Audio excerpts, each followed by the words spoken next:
Warmest greetings to you and your family this Christmas season.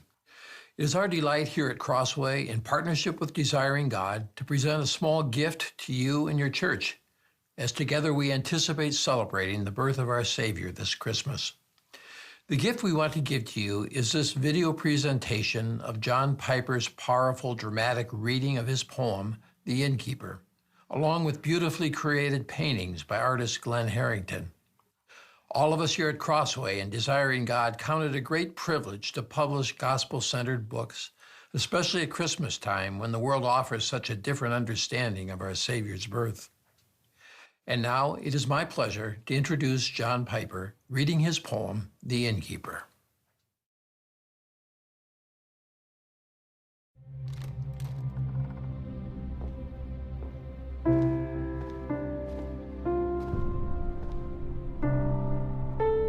So quickly do we pass over the Christmas words. Herod slew all the male children, 2 years old and under.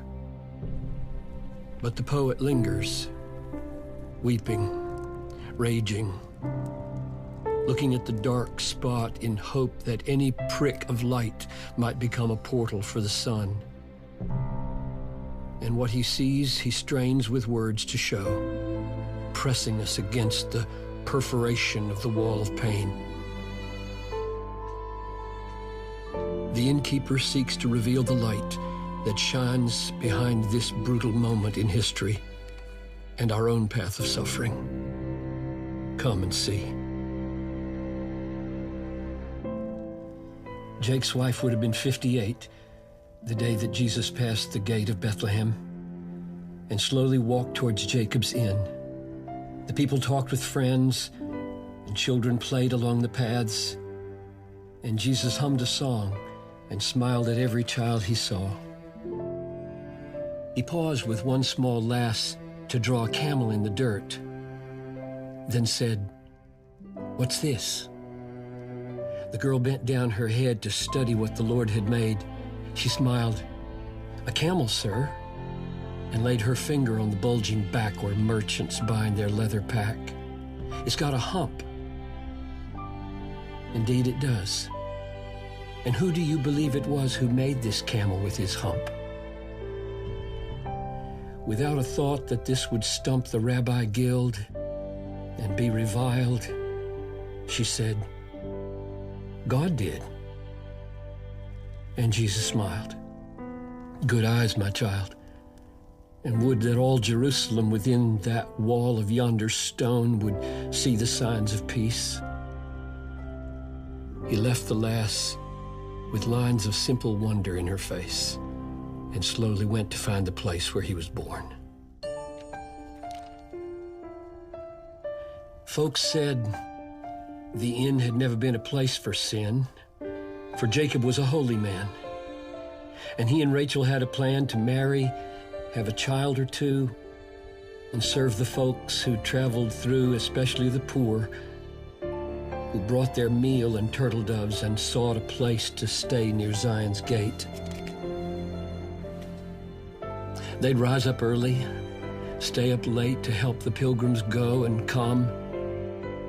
And when the place was full, to some, especially the poorest, they would say, "We're sorry there's no room. But stay now if you like out back. There's lots of hay, and we have extra cots that you can use. There'll be no charge.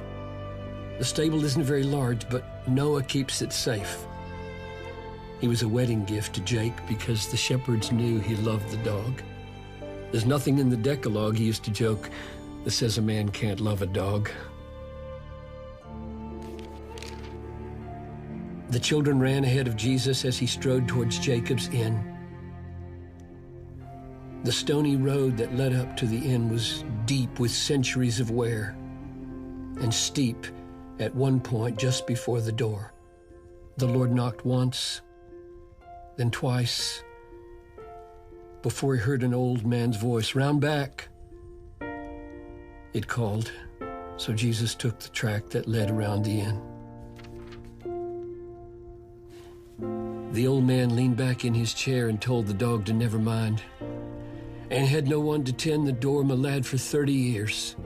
I'm sorry for the inconvenience to your sore feet. The road to Jerusalem is hard, ain't it? Don't mind old Shem. He's harmless, like his dad. Won't bite a Roman soldier in the night. Sit down. Jacob waved the stump of his right arm. We're in a slump right now. Got lots of time to think and talk. Come, sit, have a drink. From Jacob's well, he laughed. You own the inn? The Lord inquired. On loan, you'd better say. God owns the inn. At that, the Lord knew they were kin and ventured on. Do you recall the tax when Caesar said to all the world that each must be enrolled? Old Jacob winced. Are north winds cold? Are deserts dry? Do fishes swim and ravens fly? I do. A grim and awful year it was for me when God ordained that strange decree. How could I such a time forget? Why do you ask? I have a debt to pay, and I must see how much. Why do you say that it was such a grim and awful year? He raised the stump of his right arm. So dazed, young man, I didn't know I'd lost my arm. Do you know what it cost for me to house the Son of God? The old man took his cedar rod and swept it round the place, empty, for 30 years alone, you see? Old Jacob, poor old Jacob, runs it with one arm, a dog, no sons. But I had sons once. Joseph was my firstborn.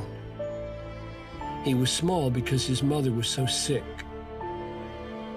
When he turned 3, the Lord was good to me and Rachel, and our baby Ben was born, the very fortnight when the blessed family arrived.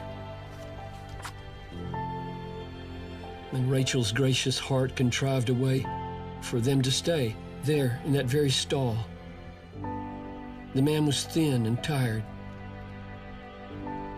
You look a lot like him. But Jesus said, why was it grim? We got a reputation here that night. Nothing at all to fear in that, we thought. It was of God. But in 1 year, the slaughter squad from Herod came. And where do you suppose they started? Not a clue. We didn't have a clue what they had come to do. No time to pray. No time to run, no time to get poor Joseph off the street and let him say goodbye to Ben or me or Rachel. Only time to see a lifted spear smash through his spine and chest. He stumbled to the sign that welcomed strangers to the place and looked with panic at my face as if to ask what he had done. Young man, you ever lost a son? The tears streamed down the Savior's cheek. He shook his head, but couldn't speak. Before I found the breath to scream, I heard the words, a horrid dream. Kill every child who's 2 or less. Spare not for aught, nor make excess. Let this one be the oldest here. And if you count your own life dear, let none escape. I had no sword, no weapons in my house, but Lord, I had my hands, and I would save the son of my right hand. So brave. Rachel was so brave. Her hands were like 1,000 iron bands around the boy. She wouldn't let him go. And so her own back met with every thrust and blow. I lost my arm, my wife, my sons. The cost of housing the Messiah here. Why would he simply disappear and never come to help? They sat in silence, and Jacob wondered at the stranger's tears. I am the boy. I am the boy that Herod wanted to destroy. You gave my parents room to give me life, and then God let me live and took your wife. Ask me not why the one should live, another die. God's ways are high, and you will know in time. But I have come to show you what the Lord prepared the night you made a place for heaven's light. In 2 weeks, they will crucify my flesh. But mark this, Jacob, I will rise in 3 days from the dead and place my foot upon the head of him who has the power of death. And I will raise with life and breath your wife and Ben and Joseph too, and give them, Jacob, back to you with everything the world can store, and you will reign forevermore.